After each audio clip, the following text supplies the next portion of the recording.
Felipe, ¿usted recuerda a Ever Bustamante en el M-19? Claro, y vi la entrevista que le concedió a Yesid Lancheros, el director de Semana, y la verdad le confieso, no me sorprendió nada de lo que contó el señor Bustamante, nada. Está lanzando es decir, libro. era cosa que se sabían, pero pues no las está contando cualquier persona, las está contando a alguien que militó en el M-19 con Petro, ¿no? Claro, Felipe, tal vez lo que tienen en común el escándalo de alias Calarcá y el libro de Ever Bustamante es que son testigos directos, que hay elementos clave que confirmarían lo que desde hace tiempos pareciera un secreto a voces, en un sentido y en otro sentido. Por ese lado en torno a la infiltración de las disidencias y por otro lado sobre las condiciones del presidente Petro y qué tan importante fue en el M-19 en realidad. Primero, pues lo que le queda a uno claro de la entrevista de Bustamante es que Petro no jugó un papel relevante dentro del M-19 y eso ya se lo hemos oído a varios miembros del miembros del M-19. Y segundo, pues el episodio de la llegada a una madrugada a su casa, en donde dice Bustamante pues que encontró a la esposa de Petro en ese momento, en el año 92-93, con un arma dispuesto a matarlo por el estado en el que había llegado el presidente Petro. Así es. O sea, nada, 8:35 bobaditas. minutos. 8:35, unas memorias muy graves, muy serias, unos hechos delicados que revela Ever Bustamante en este libro que se llama Rebeldía, Armas y Democracia. Señor Bustamante, buenos días. Buenos días, complacido de estar con la mesa de trabajo de Blue Radio, con mucho gusto para participar sobre estos temas. Usted es de Zipaquirá, ¿cierto? Soy zipaquireño, sí, efectivamente, como toda mi familia, desde hace casi 2 siglos. ¿Usted conoció a Gustavo Petro en Zipaquirá? Tuve referencia de él en el año 1978, a principios de 1978.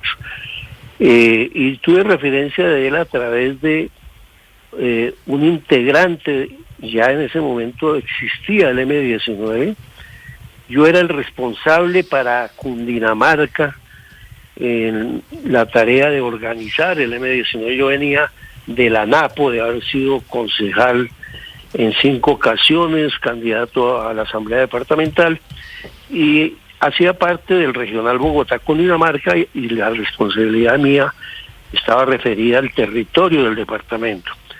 Mi segundo a bordo dentro de una estructura clandestina, como suele suceder en ese tipo de organizaciones, un día me comentó que había un grupo de jóvenes que querían conocer más los planteamientos del M-19. Yo esto lo cuento en detalle en el libro. Sí. Yo le dije, hombre, necesito un perfil de esos jóvenes, y mire lo curioso que a los 20 días me hizo referencia a los 3 o 4 miembros de ese comité de simpatizantes, pero se quedó detallando las circunstancias de uno de ellos. Dijo, tengo uno que es muy complicado porque a pesar de que le gusta leer, es una persona muy desordenada. Él tendría unos 17 años en ese momento, Gustavo Petro, y la referencia que me daba esta persona es que se trataba de una persona muy desordenada, que no cumplía, que llegaba tarde, que no miraba a los ojos, que descalificaba a su entorno. Él había estudiado o estaba terminando sus estudios de bachillerato en el mismo colegio donde yo estudié, que era el Colegio Nacional de La Salle, y permanentemente se refería a ellos de que eran unos fascistas, unos franquistas. O sea, desde ese momento, digamos, las características personales de Petro eran muy claras. Para mí eso fue sorprendente porque 50 años después el país conoce a este personaje justamente por esas características que las mantuvo a lo largo de él. Yo perdí contacto de él porque es que él, cuando se realizó la operación de las armas del Cantón Norte, Él salió corriendo, literalmente. Y ¿Salió corriendo para dónde? Él no tenía un papel protagónico, pero obviamente estos hechos de orden militar armado, como decía García Márquez, cada quien es dueño de su propio miedo. Y obviamente él, por su juventud o algo, salió corriendo y no volvió a ese comité de simpatizantes. Pero él estaba en el comité que estaba organizando el robo de armas del Cantón Norte. No era un comité, no era un comité de simpatizantes. Él en su libro, falsamente, yo me puse un poco en la tortura de leer su libro y encontré una sucesión de falsedades, algunas de las cuales analizo con detalle en mi libro, porque es que, digamos, como se trata de una persona que es presidente de la República, pues es necesario de velar la magnitud de la mentira, porque es que el principal instrumento con que él llega a la presidencia es el uso de la mentira. Eso no se ha analizado suficientemente. Pero para terminar y cerrar este episodio, él se hizo elegir personero municipal, buscó a un sector de los liberales y los conservadores, armó una mayoría, estuvo ahí como funcionario hasta el año 83 y en el 83 se presenta como candidato al Consejo de Zipaquirá para el periodo 84-86 y es en ese contexto que impulsa la toma de un predio que Bolívar 83. Bolívar 83. ¿Recuerdas que en esa época se promovían mucho los barrios de invasión, que permitió que se enriqueciera mucha gente porque lo que hacían era llevar familias y les cobraban? Y ese fue, digamos, lo que realmente impulsó Gustavo Petro ahí. En una reunión en el año 1985 ahí de unos vecinos del barrio, llegó la policía, hicieron un allanamiento y encontraron un arma de finales del siglo XIX. Y él, como era concejal, creía que tenía inmunidad y además por la superioridad mental que él considera que tiene frente a todos los colombianos, digo, yo me encargo, resuelvo ese problema. Yo no caí en cuenta que el país estaba en estado de sitio, lo juzgaron y lo condenaron a 18 meses. Pero es por decir, porte ilegal de armas. Don Ever, su relato nos confirma lo que dice el presidente Petro en el sentido de que él nunca perteneció al ala militar del M-19.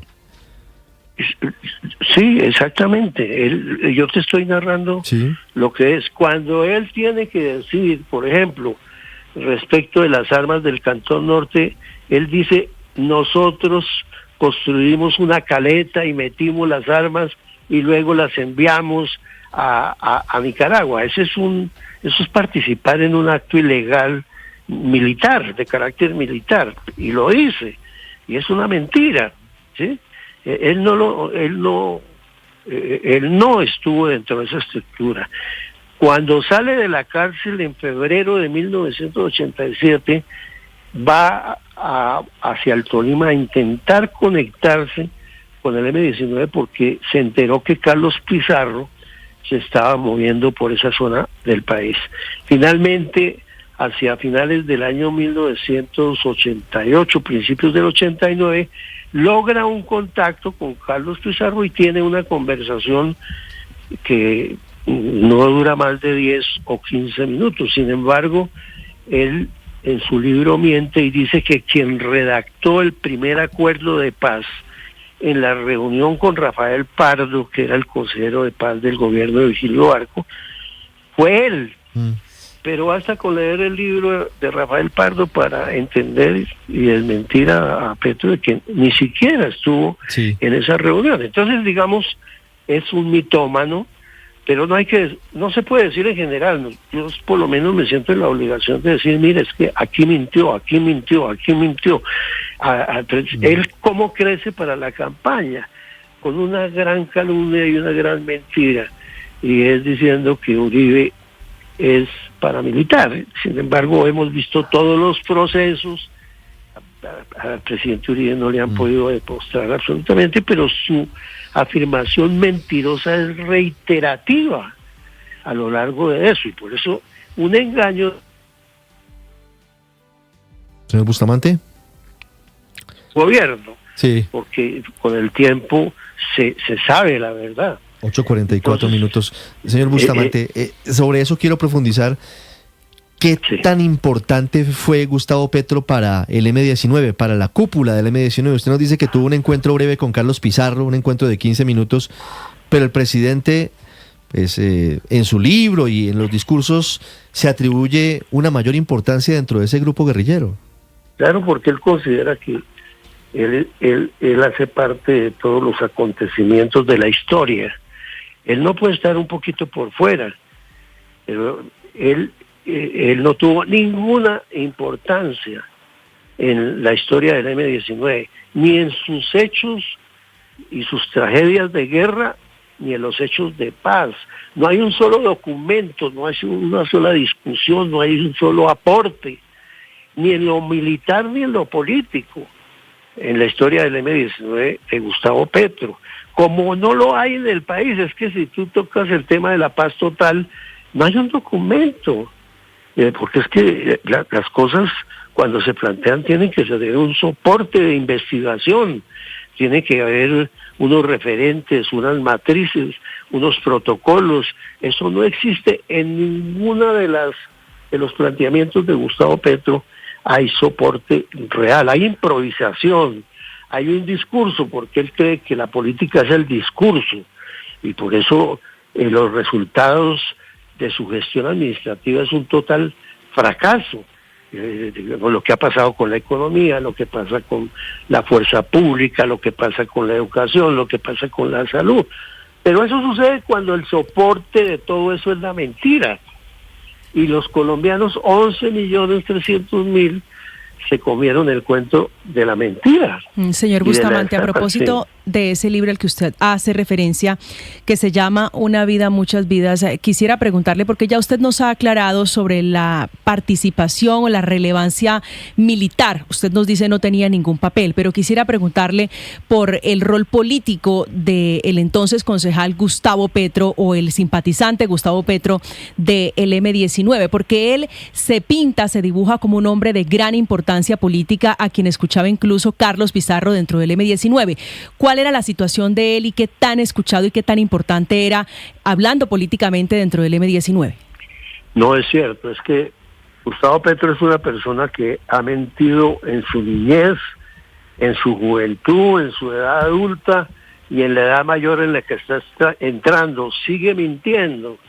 Entonces él se atribuye una serie de acontecimientos, por ejemplo, en el Consejo de Ministros, donde anunció el nombramiento de Armando Benedetti, dijo, es que él es igual a Jaime Bateman, porque yo lo conocí.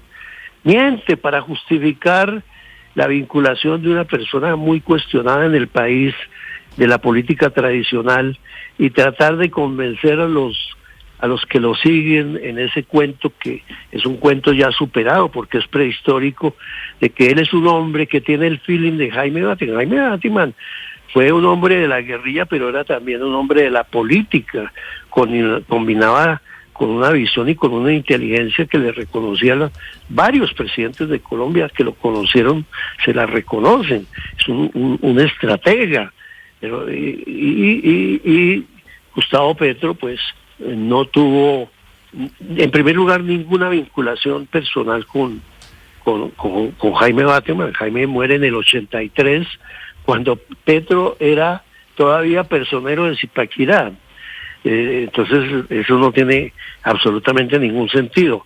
Él intenta en el año 89, cuando ya se estaba en todo el proceso de negociación, ir a hablar con Carlos, y hace una afirmación temeraria diciendo que él fue el que redactó el primer documento de la paz en Colombia, porque Carlos Pizarro era un guerrerista.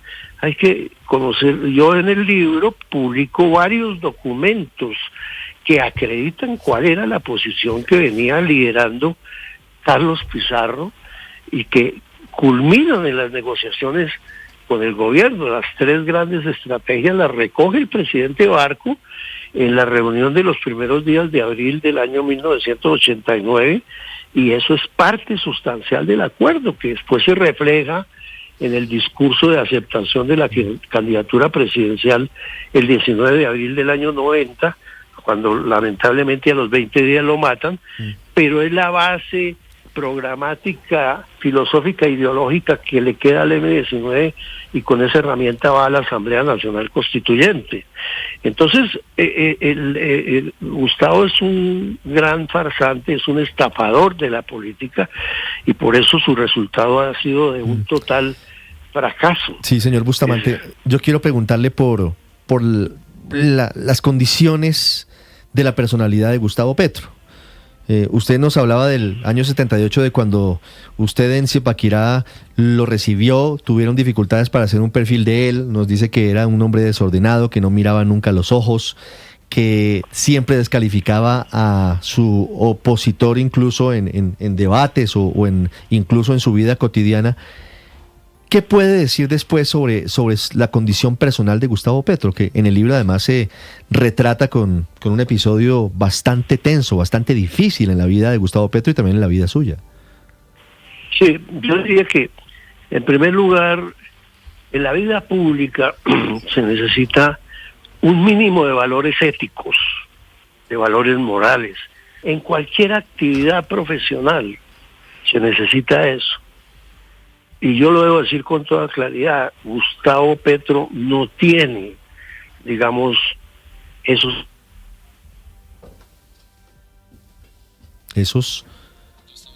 850, Ever Bustamante, ex integrante del M-19, ex congresista de Colombia, un hombre muy curtido en política, hablando de las referencias que hay en su libro Rebeldía, Armas y Democracia, a Gustavo Petro, hoy presidente de Colombia. Felipe, un retrato muy crudo de lo que significa el presidente Gustavo Petro. Vamos a ver si intentamos recuperar la comunicación con Ever Bustamante. Pero es que en tuvo eso mucho que coinciden ver, varios exmiembros del M-19, no es solo el señor Bustamante.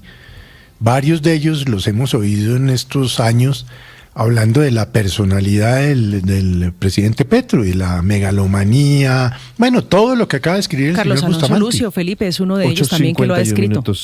Recuperamos la comunicación. Señor Bustamante, ¿me escucha? Sí. Me está hablando usted de la condición personal de Gustavo Petro, de su personalidad, y usted nos está hablando de cómo las personas públicas deben tener unas condiciones mínimas. Unos mínimos, que fue, por eso yo me alejé de Gustavo Petro desde esa época. Yo durante el periodo de la década del 80 no estuve nunca cerca de él.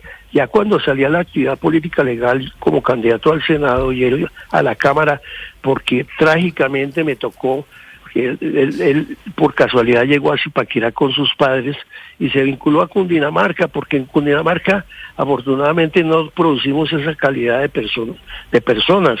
Eso ha dañado a Cundinamarca, pero ha dañado al país. Entonces, mire, los colombianos tenemos que, por eso es que hay que hacer algunos cambios institucionales que permitan que los responsables en altos niveles del Estado sean sometidos a exámenes psiquiátricos, psicológicos, si son consumidores de drogas, porque esa es una condición que está aprobada en el caso de Gustavo Petro.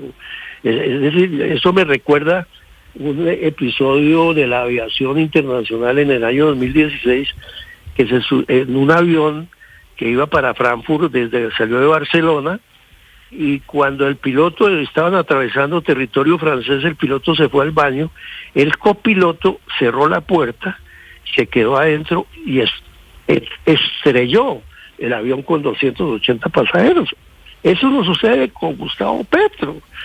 Él cierra la puerta cuando el piloto del Congreso o de las Cortes se levanta, cierra la puerta, cree que está gobernando y mete al país en un problema. O sea, es una tragedia peor que el Palacio de Justicia. El presidente Petro ha negado que sea consumidor de drogas. ¿Usted tiene elementos para desvirtuar esa afirmación? Mira, yo creo que hay evidencias que no son necesarias, no requieren prueba. La luz del día no requiere prueba. La oscuridad de la noche no requiere prueba. Y hay unas huellas que van quedando no solo en el país, sino a lo largo y a lo ancho del mundo. En todos los países donde Petro ha ido, pues se sabe que aparece en un burdel, o como sucedió en París, como lo relata el ex canciller Álvaro Leiva. Yo nunca había hecho mención a ese caso, pero cuando el propio canciller, y a lo largo del periodo presidencial vemos lo que sucedió en Panamá, y lo que sucedió en Ecuador, y lo que sucede en varias partes del país, y lo que sucede en París, y todo eso, pues, hombre, eso está más que demostrado. Es que no se necesita Pero usted revela en el libro un episodio que es de la mayor gravedad, del que seguramente usted, pues, tiene pruebas, es testigo ocular y por eso lo cuenta. El episodio del año 92. Sí. ¿Qué pasó ahí? Mira, es un sábado que yo estaba en mi casa, los escoltas, uno de los escoltas de Gustavo llegó a mi casa muy alarmado para decirme, mire, senador, ayúdenme porque Petro está en una situación incontrolable en su casa. Y me fui hasta allá. Estábamos recién salidos también de la guerrilla, llevábamos 2 o 3 años y todavía se tenía en cuenta una cierta jerarquía. Y encontré que su compañera, su esposa, ella lo niega, y yo la entiendo que lo niegue. Ella la encontré con un arma porque Petro estaba en una condición totalmente deplorable. Era evidente que había consumido droga y alcohol, y estaban ahí 2 de estas personas con las que él suele aparecer en algunos sitios, tanto en Colombia como en el exterior. Entonces, ese solo hecho fue para mí suficiente de entender quién era Gustavo Petro. Por eso, desde esa época, él consciente y seguramente después, porque cuando se encuentra en esos estados de drogadicción, pues él obviamente no se acuerda, pero después me empezó a tratar de que yo era un traidor, y como yo sí era amigo de la reconciliación, y eso explica mi trayectoria política de los últimos 35 años, porque cuando uno firma un acuerdo de paz es para sentarse con el contrario, hacer acuerdos y avanzar conjuntamente. Es la convivencia, es el valor moral de convivir y construir conjuntamente. Petro ni siquiera eso lo asimiló. Entonces, Petro nunca va a reconocer esos hechos. Yo lo siento por la esposa de ella que ha salido a decir que eso no es cierto, pero es que ella pues no puede confirmar un hecho de esa naturaleza, me imagino por respeto de eso. Debería de hacerlo porque es candidata al Senado, y las mujeres, yo conozco muchas mujeres en Colombia que son fronteras, que si es necesario denunciar a sus parejas, las denuncias cuando ellos violan los límites éticos, los límites de respeto que debe tener, y más en el caso, en ese momento él era representante de la Cámara y también tenía unas obligaciones. Sí. Entonces, eso, digamos, es comprensible. Señor Bustamante, quiero preguntarle por qué hasta ahora viene a hablar del tema. Es que nos narra usted de episodios que ocurrieron en los 70, en los 80, en los 90, hace muchos años, y por qué solamente hasta ahora lo cuenta públicamente. Por una razón, es que si tú miras la memoria, el libro es una memoria. Empiezo narrando el 19 de abril de 1970, y es una cronología. Y ese hecho que sucedió con Petro fue en el año 1992. Pero yo, para preservar la limpieza del texto, decidí que a lo largo de mi testimonio sobre los hechos de la política nacional y los operativos y actuaciones que me constaron y los cuales tuve conocimiento en el M-19, pues no quise contaminar el libro, porque además Petro no estaba en ninguna parte de esos hechos políticos y militares. Entonces, cuando llego al año 92, hago referencia ya a los desarrollos de la Constituyente, todo lo que hicimos en el Congreso para intentar avanzar en el desarrollo de las normas adoptadas en la Constitución, y al final del libro dedico un subcapítulo de 6 o 7 páginas a Petro, porque yo también estaba en la obligación de descontaminar mi libro, porque digamos es que todo lo que toca Petro o donde se le menciona contamina, y yo quería de alguna manera un texto limpio, un texto que no se contaminara con conductas, con procedimientos, con liderazgos tan cuestionados como lo ha sido el de Gustavo Petro. Entonces le dedico esas 5 páginas y lo analizo desde cuando se vinculó en un grupo de simpatizantes al M-19 en el año 1977. O sea, todo lo que conocí de él lo cuento ahí. 5 páginas del libro que tiene exactamente... Exacto. 290 páginas. Dice... No merece más. Ever Bustamante que le dedica solamente 5 páginas a Gustavo Petro. Le quiero hacer una última pregunta, señor Bustamante. Sí, claro. Una pregunta de oyentes que dicen que dentro de su calificación a Gustavo Petro está su actual orilla política. Usted fue congresista del Centro Democrático, al final terminó siendo cercano al expresidente Álvaro Uribe, fue su funcionario, de hecho, en varias dependencias. Claro que sí. Pero además, por ejemplo, León Valencia, exguerrillero también, dice, anoche citaba a Borges hablando de los conversos, y le atribuía a usted que como converso estaba hablando con odio contra Gustavo Petro. ¿Usted qué le responde a quienes consideran que esto tiene tintes políticos por estar hoy usted en las antípodas y a quienes dicen que usted es un converso de la lucha revolucionaria? Cuando León Valencia cita a Borges, tal vez no lo lee bien, porque lo más característico de esa gran figura de la literatura universal que es Borges son muchos de sus versos. Borges era un hombre apolítico, totalmente apolítico. Tal vez en 1 o 2 ocasiones se refirió a algunos temas políticos. Ellos también tergiversan la literatura, manipulan a los hombres de las letras, de la cultura. Hay mucha manipulación, como lo hace Gustavo Petro. Pero mi postura es clarísima, es que el país hizo un nuevo contrato social. Mire, de las 6 organizaciones guerrilleras que existían en el año 90, 4 se incorporaron a la negociación y firmaron. Las únicas que no la hicieron fueron las FARC y el ELN, y todavía estamos pagando las consecuencias en secuestros, en muertes, en robos, en todo tipo de desafueros y de crímenes. Ese fue un logro del M-19 que logra jalonar a las otras organizaciones.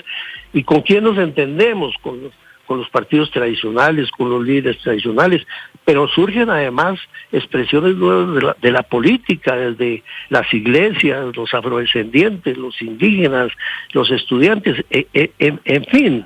Entonces, digamos que lo fundamental que yo rescato es que Gustavo Petro traiciona ese gran logro, que cuando Gustavo Petro habla de convocar una nueva constituyente sin ninguna justificación. La Constitución del 91 tiene 80 artículos de características y de espíritu eminentemente social. ¿Por qué no los ha desarrollado? ¿Por qué no convoca en un diálogo abierto, franco, bien sustentado? Mire, es que tenemos que avanzar en cerrar la brecha de la pobreza, en cerrar la brecha de la desigualdad. Pero no, se roban la plata de la unidad de riesgos. En La Guajira había que cerrar una parte de la brecha, que es la carencia de agua, especialmente para los niños, y lo que hacen es robarse el dinero para cerrar justamente las brechas. Entonces, claro, ellos me tratan de traidor, pero los verdaderos traidores al pensamiento del M-19, que era una guerrilla de carácter democrática, no era una guerrilla marxista-leninista. Los verdaderos traidores son ellos, que han sido incapaces de dialogar, han sido incapaces de impedir que siga la violencia, que siga la polarización. Este país presenta unas condiciones excepcionales para que si todos nos ponemos de acuerdo, se dispara la economía, se dispara el conocimiento, se dispara la vinculación de todos los sectores de la sociedad. Ellos fueron inferiores a la historia, no tuvieron ninguna capacidad para producir cambios que son necesarios, y traicionaron eso. Las 9:04, es Ever Bustamante con nosotros, hablando de Gustavo Petro en su libro Rebeldía, Armas y Democracia. Señor Bustamante, muchas gracias. Muchas gracias a Blue, complacido de estar con ustedes en esta mañana.